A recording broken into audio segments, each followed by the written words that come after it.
అనిపించింది. కంప్లీట్ గా fans of అన్న. ఎక్కడ ఒక్క ఫ్యాన్ కూడా డిసప్పాయింట్ అవ్వడు. అరే ఎలివేషన్ బాగాలేదు లేదంటే స్టోరీ బాగాలేదు ఎవరు చెప్పుకోడు. ఇది వచ్చిన ప్రతి ఫ్యాన్ కూడా వాళ్ళు ఏదైతే 2 years నుంచి ఎక్స్పెక్ట్ చేస్తున్నారో ఎక్స్పెక్టేషన్ మించా ఉంటుంది. ప్రతిదీ ఆయన ఇంట్రడక్షన్ సీన్ అయినా లేదంటే ఇంటర్వల్ ఫైట్ అయినా సరే లేదంటే సెకండ్ హాఫ్ లో వచ్చే ఒక పోలీస్ స్టేషన్ సీన్ అయినా లేదంటే క్లైమాక్స్ ఎలివేషన్స్ అయినా జపానీస్ అయినా సరే ప్రతిదీ ఎక్స్ట్రాడినరీ వచ్చిందన్న. ఏది ఒక్కరు కూడా వాళ్ళు ఎక్కడ కూడా డిసప్పాయింట్ అయితే అవ్వరు. దాని వరకు అయితే 100% న్యాయం చేశాడు.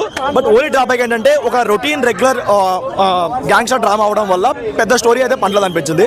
బట్ ఎలివేషన్ వరకు అయితే 100% న్యాయం అయితే చేసుకున్నాడు. దాని అది చాలు.